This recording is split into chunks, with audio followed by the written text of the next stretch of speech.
तो हमारा जो सीबीपी नंबर 10 है, जो मेजरमेंट के ऊपर कुछ 10 सवाल थे जो एज ए टेस्ट आपको लेना था, वो मैं पेपर तो इस वीडियो लेक्चर के साथ लिंक भी कर दूंगा, आपको दिया भी है ग्रुप पे।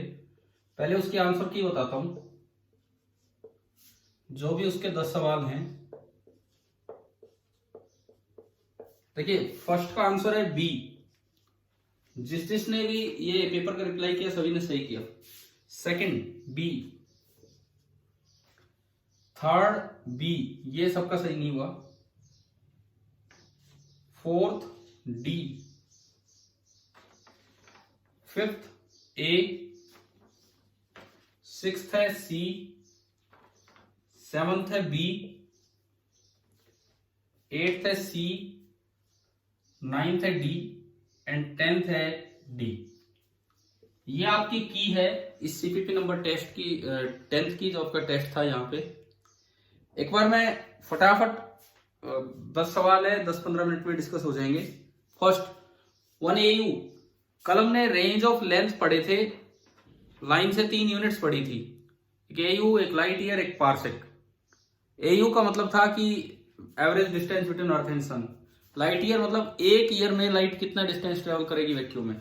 और पारसेक भी मैंने कल समझा दिया था आपको, तो आपको बस वो याद रखने थे कि कितने कितने क्या मतलब उसका। तो 1 AU is equal to 1.496 into 10⁻11 metre. ऐसा कुछ भी आ सकता है, लाइट ईयर से रिलेटेड भी आ सकता है, पारसेक से रिलेटेड भी आ सकता है। Second, which of the following is not a unit of time? 1 second is the unit of time, 1 year is the unit of time. अब कोई सोचे कि 1 सेकेंड कल तो एंगल की यूनिट थी, वो आर्क सेकेंड थी। वो जो एंगल की यूनिट थी वो आर्क सेकेंड थी, 1 सेकेंड नहीं थी वो। एंड 1 लाइट ईयर हमने कल ही पढ़ा, आज भी मैंने बताया कि डिस्टेंस की यूनिट होती है लाइट ईयर, तो इसका आंसर आ जाएगा लाइट ईयर। थर्ड देख लीजिए वर्नियर कैलिपर पे, and then fourth screw gauge पे। थर्ड एंड फोर्थ ये हम देख रहे हैं। Question number third, the diameter of a cylinder is measured by using a vernier calliper with no zero error. ये स्टार्टिंग में दे दिया कि कोई जीरो एरर नहीं है, मतलब जब टच करके देखा दोनों जो को तो 0-0 कोइंसाइड कर रहे थे। It is found that the zero of the main scale lies between 5.10 and 5.15 centimetre of the main scale. 5.10 और 5.15 ये एक ऐसा स्केल है, 5.10 एंड 5.15 सेंटीमीटर के बीच में वर्नियर स्केल का जीरो लाइन आ रही थी। तो जो लेंथ मींस जो डायमीटर आप मेजर कर रहे हैं, वो किसके बराबर होगा? वो जो डायमीटर होगा 5.10 से तो बड़ा होगा एंड 5.15 से छोटा होगा। So this will be equal to 5.10 centimetre plus x. This will be equal to 5.10 centimetre plus x, इसके बराबर ये होगा। अच्छा, इसके बाद देखो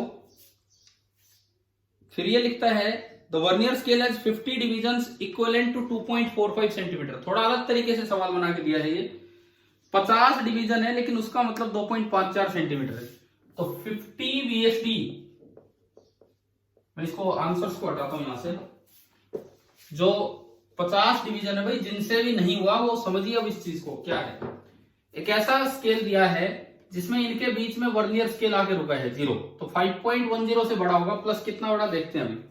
लेकिन इस क्वेश्चन में दिया है कि 50 डिविजन्स वर्नियर स्केल के, 50 VSD vernier scale division correspond to 2.45 centimetre. इसका मतलब 1 vernier scale division 2.45 upon 50 centimetre, तो ये आया 0.5420 और 5/9 45, 0.49 सेंटीमीटर। तो ये और साथ में एक जीरो और है, तो 0.049 सेंटीमीटर। ये एक वर्नियर स्केल डिवीजन आ गया। 24th division of vernier scale exactly coincides with one of the main scale division, तो diameter of the cylinder is. अब ये x कैसे निकाले? x की वैल्यू होगी कि अगर 24th डिवीजन कोइंसाइड कर रहा है तो 24 into least count, 24 into least count. अब लीस्ट काउंट कैसे निकाल के लाए? यहां से लीस्ट काउंट होता था 1 MSD माइनस 1 VSD, ये लिस्ट काउंट की वैल्यू होती थी। एक मेन स्केल डिवीजन यहां से दिख रहा है आपको कि इतने से इतने के बीच में ये आया, तो this is 1 main scale division. एक मेन स्केल डिवीजन है 5.15 centimetre minus 5.10 centimetre, 5.15 minus 5.10 it means 0.05 centimetre, और एक वर्नियर स्केल डिवीजन है 0.049 सेंटीमीटर। तो अगर आप इसको देखेंगे तो आया 0.001 सेंटीमीटर। यहां से जो वर्नियर कैलिपर की लीस्ट काउंट निकल के आया वो आ गया 0.001 सेंटीमीटर। तो अब देखिए x कितना आया, 24 इंटू लीस्ट काउंट, तो 24 इंटू 0.001 सेंटीमीटर, तो यह आ गया 0.024 सेंटीमीटर। और 5.10 में जब आप ये ऐड करेंगे तो जो d आएगा दैट विल बी 5.124 सेंटीमीटर। ये सवाल वर्नियर कैलिपर पे था, पर ये लगभग इतना अच्छा वर्नियर कैलिपर है कि स्क्रू गेज जितना छोटा इसका लीस्ट काउंट भी जा सकता है। इस तरह का काम इसमें बताया गया है। आप बताओ थर्ड, ये जिससे नहीं हुआ था क्या आप समझ में आ गया है क्या? तीसरा सवाल क्या था? रिप्लाई देना भाई, रिप्लाई करना, ठीक है। कुछ बच्चों ने पहले सही किया होगा, लेकिन बाकी अब समझिए कि वही रटना नहीं है, हमें रटना नहीं है कि भाई least count of vernier calliper 0.01 centimetre होता है, या तो 0.001 आया। एक नई चीज आपने इस सवाल में ये सीखी, इन्होंने एक एमएसडी नहीं दिया था, हमें नहीं बताया एक एमएसडी कितना, एक मेन स्केल डिवीजन कितना है, परंतु एक चीज हमने ये सीख ली कि ये बता रहा है कि वर्नियर का जीरो इसको और इसके बीच में लाई कर रहा है, मतलब ये दो लाइंस हैं मेन स्केल पे, तो एक एमएसडी का मतलब है इनके बीच का डिफरेंस। तो यहां से एक एमएसडी का अंदाजा लगा दिया। इन्होंने हमें ये नहीं बताया कि कितने वीएसडी कितने एमएसडी से कोइंसाइड कर रहे हैं, इन्होंने बता दिया बस 50 वीएसडी का मतलब ये लेंथ है, तो हमने एक वीएसडी निकाल लिया। अल्टीमेटली लीस्ट काउंट ऐसे कैसे आता है ये मैंने आपको एक दिन उस लॉजिकल लेक्चर में समझा दिया था, तो शायद ये क्लियर हो गया होगा। Question number 4, screw gauge. ये समझिए अब आप क्वेश्चन नंबर 4 को हम देखते हैं, स्क्रू गेज वाला सवाल। देखो मैंने इसमें थोड़ा घुमा फिरा के आपको क्वेश्चन दिया, लेकिन अल्टीमेटली लीस्ट काउंट वही रखा, जो स्क्रू गेज का लीस्ट काउंट होता है नॉर्मल वही रखा, लेकिन निकलेगा अलग तरीके से। अब कोई बच्चा अगर लीस्ट काउंट ना भी निकाले ना और सीधा वो याद करके चला जाए तो भी ये सवाल तो सही हो जाएगा, लेकिन आपको अलग निकालना आना चाहिए। कैसे? Two full turns of circular scale of screw gauge. आपने अपना वीडियो ऑन कर रखा है कि नहीं कर रखा है? एक बार वीडियो, हाँ तो ठीक है, मैं आपको देख के फिर आपसे पूछूंगा कुछ इसमें। Two full turns of the circular scale of a screw gauge cover a distance of point. मैं एक मिनट देखता हूं इसमें कैसे,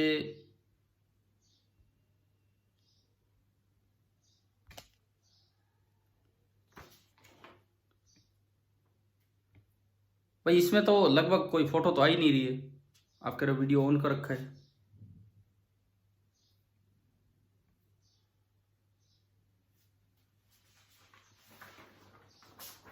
वीडियो ऑन कीजिए ताकि मैं आपको देख सकूं आप कौन है, क्या बात करें आपसे, तभी तो पूछेंगे ना सवाल।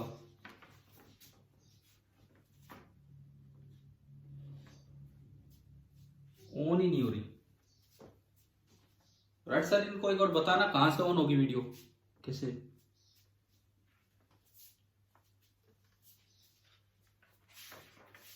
ठीक है देखता हूं, ठीक है ठीक है। हाँ जी मनीष कुमार, मैं आपसे पूछ रहा हूं अभी, आप इस पे ध्यान देंगे। मनीष कुमार,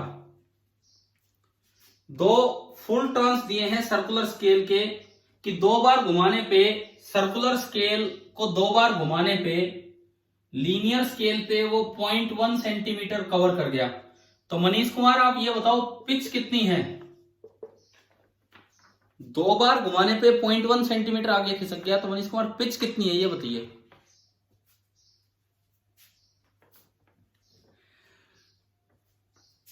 पिच कितनी है? एक बार अनम्यूट जरूर कर देना, कभी आप म्यूट और आप बोल रहे हो मुझे सुनाई ना दे, अनम्यूट करके बोलिए।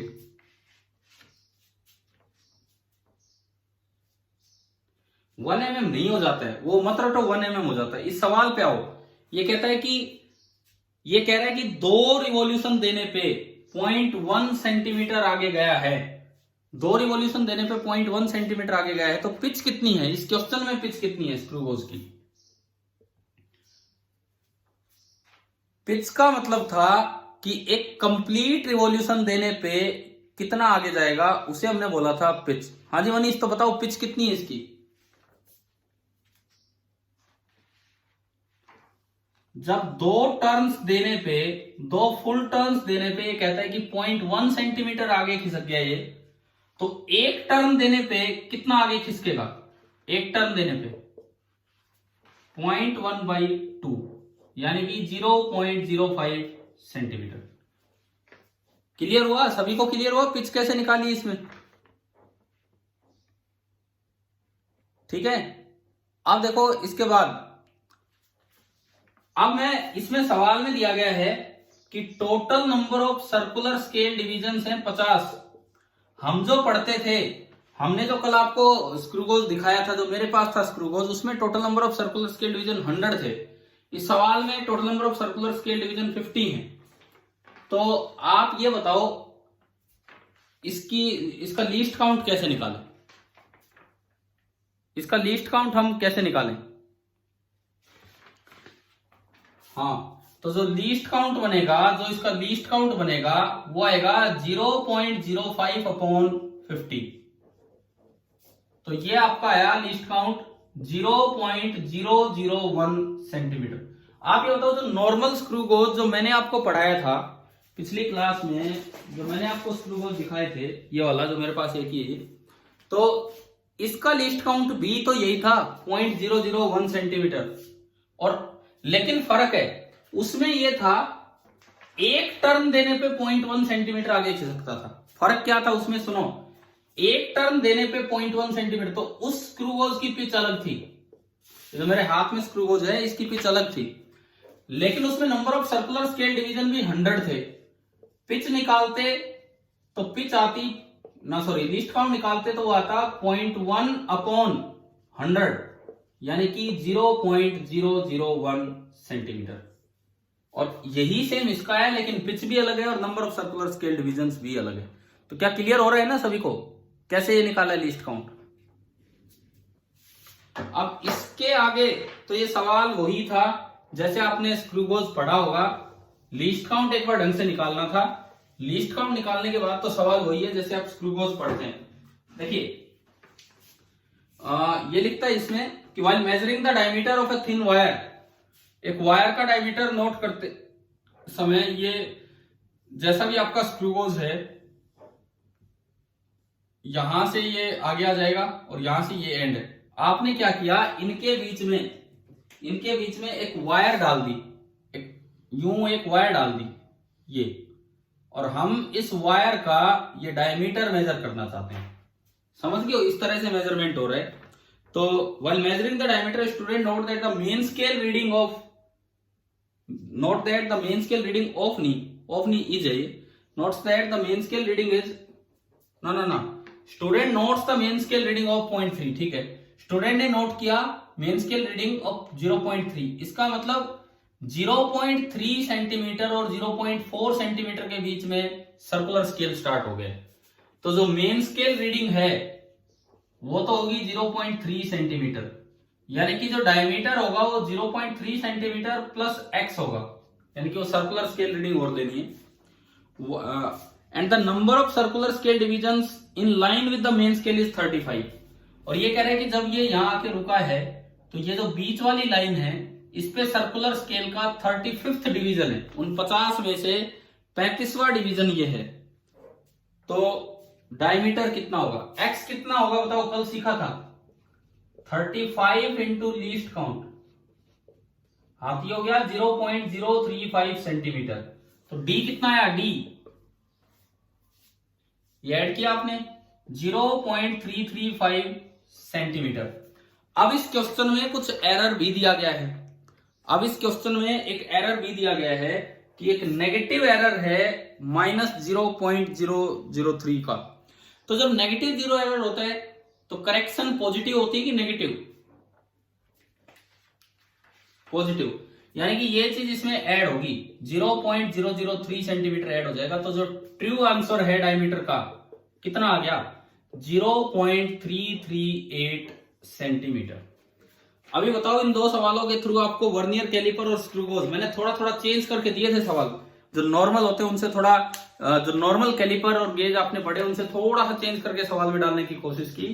शायद ये दोनों सवाल अच्छे से समझ में आ गए होंगे, थर्ड एंड फोर्थ। ठीक है। अच्छा, उसके बाद मैंने एक दो चीजें रिपीट करवाई कि कल जो पढ़ाया वो ध्यान है कि नहीं। Fifth question NCERT sold example 2.5 direct वही है, वो माइक्रोस्कोप लेके मैंने दिखाया था कि स्केलिंग अप। याद होगा कईयों को, तो आंसर ही याद होगा इसका कैसे किया था। आता है सभी को?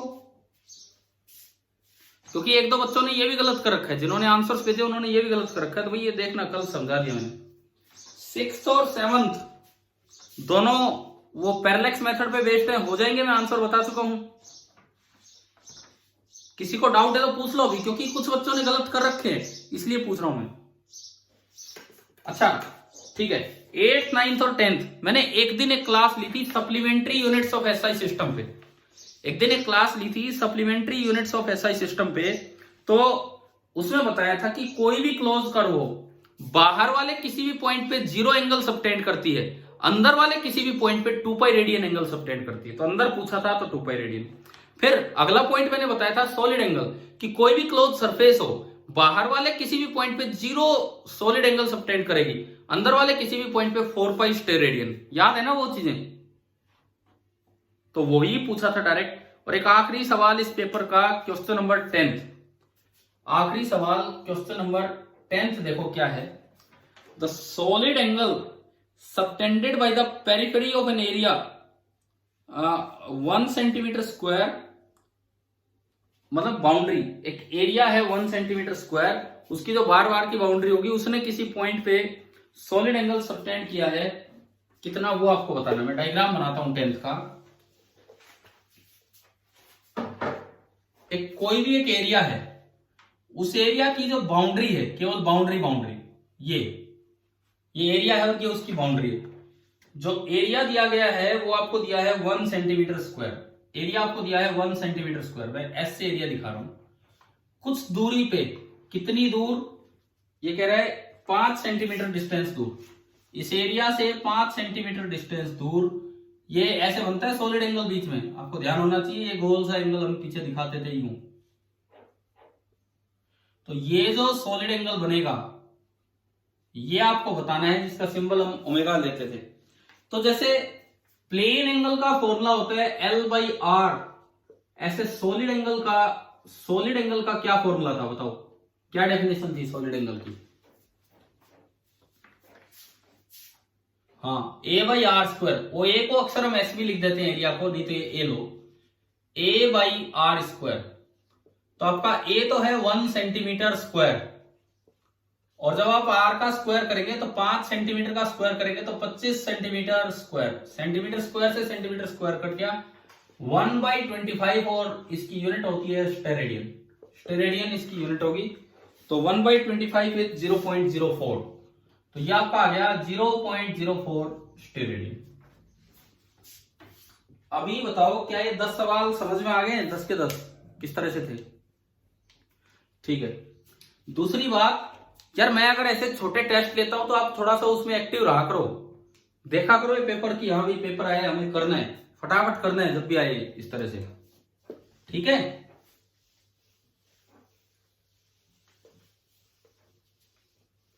कल की मैं आपको इकट्ठा काम तो करने के लिए शीट दे चुका हूं, सभी को शीट मिल चुकी है ना, वो देख ली होगी पूरी।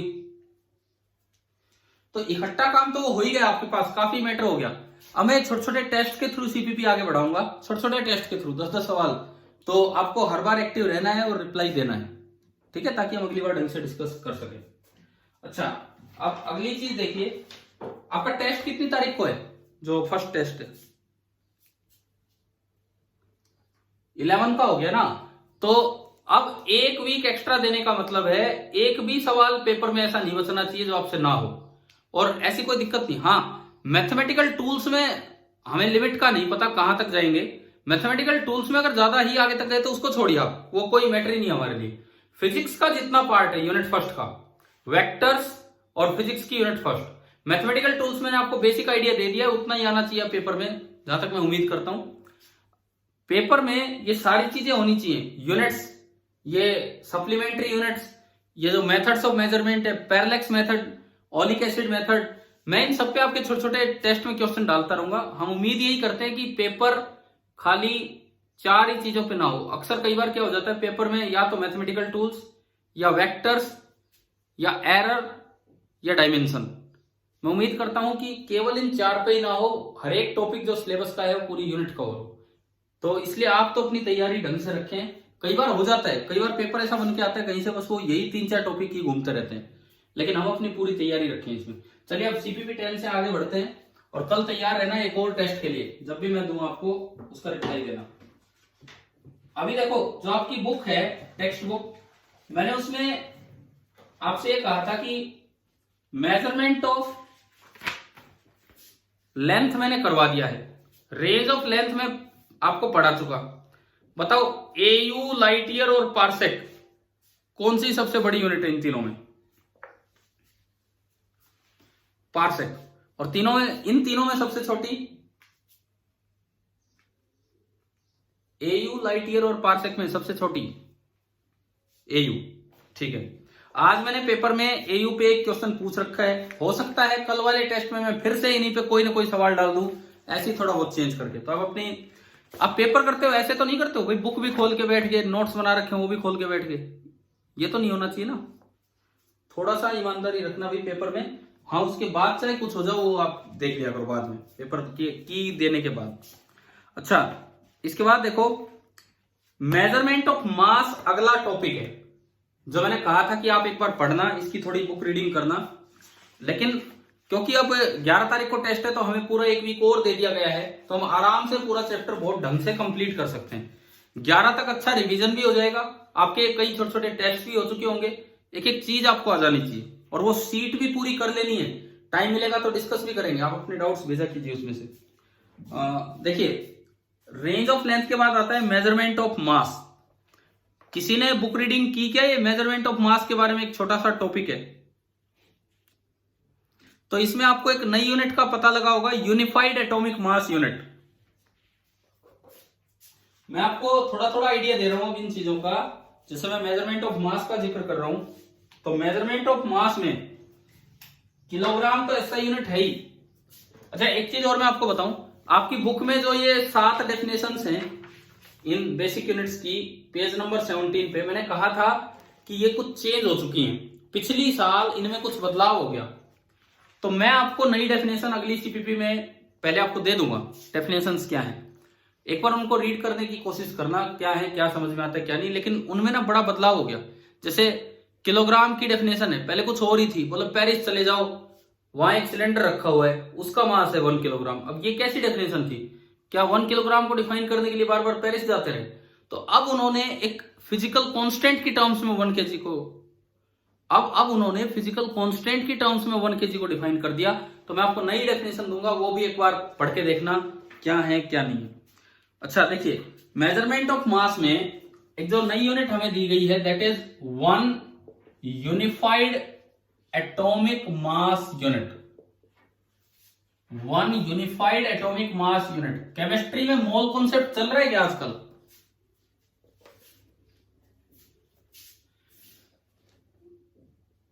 क्या केमिस्ट्री में इस यूनिट का जिक्र हो चुका है अभी तक? 1U, 1 AMU। हाँ, तो उसमें आपने पढ़ लिया होगा, एक कार्बन 12 एटम का जो मास होता है उसको 12 से भाग कर दो। एक कार्बन 12 एटम का जो मास होता है उसको 12 से भाग कर दो, ये आपका 1 AMU होगा। और 1 AMU में कितने किलोग्राम होते हैं? 1.66 इंटू 10⁻27 kg। ये हमें याद रखना है। अच्छा, इसके बाद सुनो, ये लिखता है कि आगे हम ऑब्जेक्ट के मास मेजर करने के लिए कुछ चीजें यूज करेंगे। जैसे हम पढ़ेंगे, देखिए आगे चल के हम, एक होता है तराजू, एक तराजू होता है जिसमें दोनों साइड वेट कंपेयर किया जाता है, इधर भी कुछ रखा होगा इधर भी। एक होता है स्प्रिंग बैलेंस, जिसमें डायरेक्ट मेजर होता है। तो जो तराजू वाला काम है उसे बोलते हैं बीम बैलेंस, जिसमें स्प्रिंग लगी होती है, कोई कंपैरिजन नहीं, वो स्प्रिंग बैलेंस। और बहुत छोटे एटॉमिक लेवल पे जो मासेस मेजर किए जाते हैं उसके लिए होता है मास स्पेक्ट्रोग्राफ। इनमें से एक भी चीज हमें यहां नहीं पढ़नी है, ये टॉपिक्स आएंगे न्यूटन लॉ वाले चैप्टर में, spring balance and beam balance. और मास स्पेक्ट्रोग्राफ का थोड़ा जिक्र अगर होगा तो 12th में होगा, अभी नहीं होना है। ये एटॉमिक लेवल की चीजें हैं। तो बस मास के बारे में ये यूनिट्स, प्लस दूसरी बात एनसीईआरटी अगले पेज पे, पेज नंबर 22 पे range and order of mass दिया गया है केजी में, किलोग्राम जो एसआई यूनिट है उसमें range and order of mass. तो उसमें दिया गया है कि जो इलेक्ट्रॉन का मास है वो नियरली 10⁻³ केजी के आसपास है। अप्रोक्सीमेटली ये लिखता है इलेक्ट्रॉन्स का मास नियरली 10⁻³ केजी के आसपास। और जो हमारा यूनिवर्स है, जो हम ऑब्जर्व कर पा रहे हैं यूनिवर्स, उसका मास नियरली 10⁻55 केजी। एक थोड़ा हमें रेंज का आइडिया होना चाहिए कि मासेस की रेंज कहां से कहां तक जा रही है, -30 केजी से लेके +55 केजी। कल जो लेंथ की रेंज थी, जो आपकी बुक में लेंथ की रेंज दी है, भाई कोई ये ना माने कि ये क्या याद करना पड़ रहा है, ऐसा कुछ नहीं है। सवाल मैं आपको बताऊंगा कहां कहां से कैसे बन के आ जाते हैं। लेंथ की जो साइज का जो मास है लेंथ का, वो दिया है 10⁻15 मीटर से लेके, और जो पाया जा रहा है बाउंड्री ऑफ यूनिवर्स 10⁻26 मीटर। जो मास की रेंज, लेंथ की जो रेंज है वो अभी तक जो ऑब्जर्व की गई है 10⁻15 मीटर लेंथ से लेके 10⁻26 मीटर लेंथ तक ऑब्जर्व की जा रही है। जो मास की जो रेंज है ये लेंथ की है, वो 10⁻30 केजी से लेके 10⁻55 केजी तक ऑब्जर्व की गई है। और जो तीसरी चीज आती है इसमें, मेजरमेंट ऑफ टाइम। अब ये टाइम का मेजरमेंट सीसियम एटॉमिक क्लॉक से किया जाता है, तो वो हम यहां नहीं समझ पाएंगे। जब हम बहुत अच्छे से एटॉमिक फिजिक्स पढ़ेंगे तब जाके हमें ये समझ में आता है कि एक सीसियम एटम के अंदर बार बार वाइब्रेशन चल रहे होते हैं। 2 अलग अलग लेवल होते हैं सीसियम एटम के, 2 हाइपरफाइन लेवल, वो हमें नहीं जानना। लेकिन एक लेवल से दूसरे लेवल में जाने में सीसियम एटम जितनी देर में, मैं एक वैल्यू लिख रहा हूं 9192631770, जितनी देर में सीसियम एटम इतने वाइब्रेशंस कर चुका होता है उस टाइम को बोला गया है 1 सेकेंड। तो बड़ी खतरनाक डेफिनेशन है लेकिन बड़ी एग्जैक्ट डेफिनेशन है। जितनी देर में सीसियम एटम इतने वाइब्रेशंस कर चुका होता है उस सेकंड को, उस टाइम को बोला गया है 1 सेकेंड। इस तरह से 1 सेकेंड डिफाइन होता है। ये एक बार आप यहां से पढ़ के देख लेना। अब मैं टाइम की रेंज पे आता हूं। टाइम की रेंज पे जो मोस्ट अनस्टेबल पार्टिकल है, बहुत छोटा, म्यून वगैरह होते हैं, उसकी लाइफ टाइम है 10⁻24 सेकेंड, पैदा होते ही खत्म। इस तरह का काम है हमारे लिए। और जो एज ऑफ यूनिवर्स है बहुत बड़ी है, 10⁻17 सेकेंड। आप मैं एक चीज याद करवाता हूं, इधर सुनिए। मास, लेंथ और टाइम, तीनों में जो हायर रेंज है वो यूनिवर्स से रिलेटेड है। Mass, this is the mass of observable universe, this is the spread of universe, size of universe, and this is the age of universe. This is the mass of universe, size of universe, age of universe. और इधर कुछ smallest चीजें हैं, electron का मास, ये proton का size, और ये है मोस्ट अनस्टेबल पार्टिकल का लाइफ टाइम। तो ये इस तरह से दिया गया। लेकिन एनसीईआरटी में एक बड़ी अच्छी बात इन रेंजेस के बाद लिखी है जिन पे क्वेश्चन बन के आ सकता है। सुने क्या है, आप एक बार इनका रेशियो निकालो, maximum to minimum, maximum to minimum. Maximum to minimum अगर आप मासेज का रेशियो निकालते हैं, बोलो मैक्सिमम टू मिनिमम मास का रेशियो क्या आ रहा है? M maximum two m minimum, mass का रेशियो क्या आ रहा है? बोलिए भाई। 85:30, 10⁻85। अब length maximum upon length minimum, length maximum upon length minimum, इसका रेशियो कितना आ रहा है? 10⁻41। Time maximum upon time minimum, इसका रेशियो क्या आ रहा है? 41। तो एनसीईआरटी ने एक बड़ी अच्छी बात आपको बताई है यहां से, जो अक्सर नहीं पढ़ के जाते हो। आज तक ये एग्जाम में आया नहीं है, लेकिन सवाल हर बार वही नहीं आते जो आ चुके हैं। हर साल कोई ना कोई नया सवाल भी आता है। हमें एक एक चीज पढ़ के जानी है, खासकर अपनी टेक्स्ट बुक से। तो एनसीईआरटी ने एक बात का जिक्र कर रखा है, और एनसीईआरटी कहता है कि ये प्योरली कोइंसिडेंस नहीं हो सकता, एक्सीडेंटल डिस्कवरी नहीं है। ये हो सकता है आगे आने वाले समय में इसका कोई रीजन भी निकल के आए कि रेंज का रेशियो टाइम का और लेंथ का तो सेम है और मास का ऑलमोस्ट उसका स्क्वायर। पर 10⁻41 का स्क्वायर कितना होता है? 10⁻41 का स्क्वायर 82, तो ये नियरली 85 है। तो एक चीज ये बताई गई हमें कि m maximum, mass maximum upon mass minimum, this is equal to length maximum, equal का मतलब है nearly, nearly length maximum upon length minimum का स्क्वायर, और ये दोनों सेम है time maximum upon time minimum, तो इसका भी स्क्वायर। तो मैंने अभी एक बहुत अच्छा रिजल्ट आपको बताया है, क्या ये याद रह जाएगा कि नहीं आपको, जो ऑब्जर्वेबल चीजें उनसे? इसका रीजन अभी तक साइंस को भी नहीं पता। देखो साइंस में बहुत सी चीजें ऐसे जो अभी फैक्ट बन के हमारे सामने हैं और आगे हो सकता है आने वाले समय में उनका रीजन पता लग जाए। आप बताओ कि आपको ये पता है कि मैग्नेट के पोल्स होते हैं नॉर्थ और साउथ, सुना है ना इसके बारे में? नॉर्थ और साउथ, क्या आप नॉर्थ पोल को सेपरेट कर सकते हो? छोटी क्लास में पढ़ा होगा। क्या आप नॉर्थ पोल को सेपरेट, आप तोड़ोगे तो अपने आप उसमें एक साउथ बन जाएगा इधर की तरफ। तो इसका क्या रीजन है, क्यों नहीं सेपरेट कर सकते मैग्नेट के दो पोल्स को? क्यों नहीं सेपरेट कर सकते हम? आप 10th में पढ़ के आए हैं ये चीज, तो इसलिए मैं आपसे पूछ रहा हूं, क्यों नहीं सेपरेट कर सकते मैग्नेट के दो पोल्स को? है कोई रीजन क्या आपके पास, बताओ? क्या 10th में इस चीज का जिक्र हुआ था कि poles of a magnet can not be separated?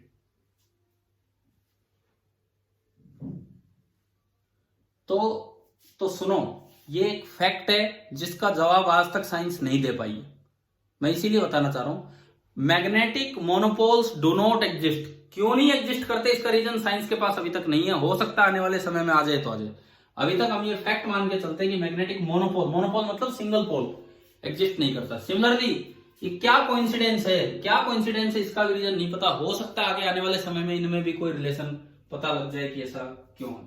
तो चलो, measurement of length, mass and time. Length में मैंने डिटेल में आपको पढ़ाया, दो डायरेक्ट मेथड बताए, एक तो वर्नियर कैलिपर और एक स्क्रू गोज। दो इनडायरेक्ट मेथड बताए, एक पैरेलैक्स मेथड और दूसरा ओलिक एसिड। आज वाले टेस्ट में पैरेलैक्स मेथड पे क्वेश्चन थे, हो सकता है अगले में मैं ओलिक एसिड पे डाल दूं, तो आपको ध्यान से देखने हैं। फिर उसके बाद उसकी रेंज पढ़ी, रेंज का रेशियो निकाला। मेजरमेंट ऑफ मास में हमने बताया 3 चीजें हैं, पर वो तीनों अभी नहीं पढ़ सकते हैं। 2 तो न्यूटन्स लॉ में आएंगी और एक मास स्पेक्ट्रोग्राफ थोड़ा 12th में देख रहे होंगे, परंतु उसकी भी रेंज पढ़ी और एक नई यूनिट पढ़ी, unified atomic mass unit. Measurement of time तो बड़ा और ही अलग है, सीसीएम एटॉमिक क्लॉक से मेजर होता है 1 सेकेंड, लेकिन उसकी भी रेंज पढ़ी। और लास्ट में एक ये कंक्लूजन निकाला, एक फैक्ट हमने याद किया कि भाई ऐसा होता है। अच्छा, इसके बाद देखो, मेजरमेंट वाले सारे काम होने के बाद देखो, आप एक चीज का ध्यान रखना, अपना सिलेबस बिल्कुल पूरा करना है टाइमली। यूं मत सोचना कि बस ये आ रहे हैं तो इन्हीं के क्वेश्चंस कर लेते हैं। अगला जो पार्ट आपका स्टार्ट होता है, एक्यूरेसी एंड प्रिसिशन। इनमें क्या डिफरेंस होता है ये हमें जानना है। Accuracy and precision of measurement. देखो, अगर किसी इंग्लिश के टीचर से आप ये पूछेंगे तो वो कहेगा दिस इज एक्यूरेट और दिस इज प्रिसाइज। वो कहेगा ये सिनोनियम्स है, पर्यायवाची हैं, कोई खास डिफरेंस है ही नहीं, जहां तक मैं सोचता हूं। लेकिन फिजिक्स के हिसाब से एक्यूरेसी और प्रिसिशन में बड़ा भारी डिफरेंस है। सपोज कीजिए कोई लेंथ है और उस लेंथ की ट्रू वैल्यू 3.678 सेंटीमीटर है। हमें पता है कि भाई इस लेंथ की ट्रू वैल्यू जो है दैट इज 3.678 सेंटीमीटर। अब 2 बच्चे इसको मेजर करने लगे, 2 अलग अलग इंस्ट्रूमेंट से। 2 बच्चे इसको मेजर करने लगे 2 अलग अलग इंस्ट्रूमेंट से। एक बच्चे के पास जो इंस्ट्रूमेंट है, उसका रिजोल्यूशन 0.1 सेंटीमीटर है। भाई रिजोल्यूशन क्या होता है? रिजोल्यूशन मीन्स लीस्ट काउंट, कि भाई उसका लीस्ट काउंट 0.1 सेंटीमीटर है, तो डेसिमल के बाद वो 1 डिजिट आगे तक ही जा पाएगा। और दूसरा बच्चा एक और अच्छा इंस्ट्रूमेंट लेके आया, दूसरा इंस्ट्रूमेंट उसका रिजोल्यूशन सपोज कीजिए 0.01 सेंटीमीटर।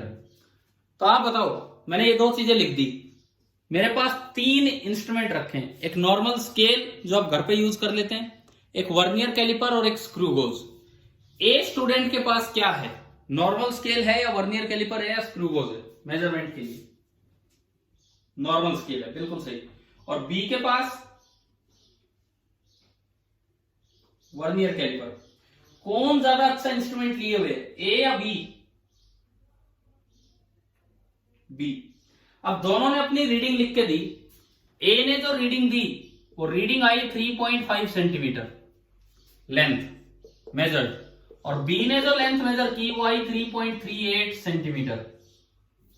ए ने जो रीडिंग दी दैट इज 3.5 सेंटीमीटर, बी ने जो रीडिंग दी दैट इज 3.38 सेंटीमीटर। दोनों ने अपने अपने तरीके से इस्तेमाल किया और ट्रू लेंथ थी ये। पहला सवाल, कौन सा मेजरमेंट ज्यादा नजदीक है ट्रू वैल्यू के? ए। इसका मतलब ज्यादा एक्यूरेट मेजरमेंट कौन दे रहा है, ज्यादा एक्यूरेट मेजरमेंट? ए और बी। तो ए का मतलब ये हुआ कि एक्यूरेसी आपने डिफाइन कर दी। Accuracy of a measurement is a measure of how close the measured value is to the true value of the quantity. समझ में आया? हमने एक्यूरेसी को डिफाइन कर दिया। Accuracy tells us that how close is the measured value. Accuracy tells us that how close is the measured value to the true value. क्या ये समझ में आ गया एक्यूरेसी का क्या मतलब है? ठीक है, अब बात करते हैं दूसरा वर्ड, प्रिसिशन। प्रिसिशन का क्या मतलब है कि आप कौन ज्यादा अच्छे रिजोल्यूशन के साथ इसको मेजर कर पाया, कौन ज्यादा ढंग से इसे मेजर कर पाया। तो आप एक बार देख के बताओ, दोनों में से ज्यादा अच्छा प्रिसाइज मेजरमेंट किसका है, जो बहुत अच्छे तक आगे तक जाके बता पाया है कितना है कितना नहीं? बी, क्योंकि बी के पास इंस्ट्रूमेंट अच्छा था। तो प्रिसिशन बी का ज्यादा है लेकिन एक्यूरेसी ए की ज्यादा है। तो प्रिसिशन टेल्स अस, क्या बताता है कि किस रिजोल्यूशन तक आप क्वांटिटी को मेजर कर पाए हैं। प्रिसिशन का मतलब है, अगर मैं यहां लिखूं इसमें, precision tells us to what resolution, it tells us to what resolution, और लिमिट भी आप बोल सकते हैं, टू व्हाट रिजोल्यूशन और limit the quantity is measured। तो अब आप बताओ, क्या इस एक एग्जांपल से आपका एक्यूरेसी और प्रिसिशन क्लियर हो गया है कि नहीं? ठीक है, अब मैं आपसे एक स्टेटमेंट यहां पे बोलता हूं, आप बताना ये स्टेटमेंट सही है कि गलत है। A more precise measurement can be less accurate. पता है, a more precise measurement can be less accurate, ये रहा ना यहां पे, ये ज्यादा प्रिसाइज है लेकिन हाँ, और a more accurate measurement can be less precise. Clear? तो मुझे लगता है डिफाइन करने के साथ साथ मैंने जो एग्जांपल दिया है, एनसीईआरटी का ही एग्जांपल है, मैंने अपनी तरफ से नहीं ली ये चीजें। एनसीईआरटी टेक्स्ट बुक का एग्जांपल आप पढ़ेंगे तो, लेकिन शायद इस एग्जांपल से आपको बड़ा क्लियर हो गया इन दोनों टर्म्स में क्या डिफरेंस है। ठीक है, अब पता है इससे एक और चीज पता लगती है कि ज्यादा टैलेंटेड बच्चा है ए, पर ज्यादा रिसोर्सफुल बच्चा है बी। भाई रिसोर्सेज अच्छे किसके पास हैं? बी के पास बहुत अच्छे अच्छे रिसोर्सेज ये लेके बैठा है, लेकिन ज्यादा टैलेंटेड कौन है? ए, क्योंकि उसका मेथड, उसकी टेक्निक अच्छी होगी जिससे वो ज्यादा एक्यूरेट मेजरमेंट तक पहुंच पा रहा है। उसकी टेक्निक खराब होगी, उसे वर्नियर कैलिपर तो मिल गया लेकिन उसे यूज करना ही नहीं आता वर्नियर कैलिपर। तो इसलिए एक्यूरेसी और प्रिसिशन दोनों बिल्कुल अलग अलग चीजें हैं।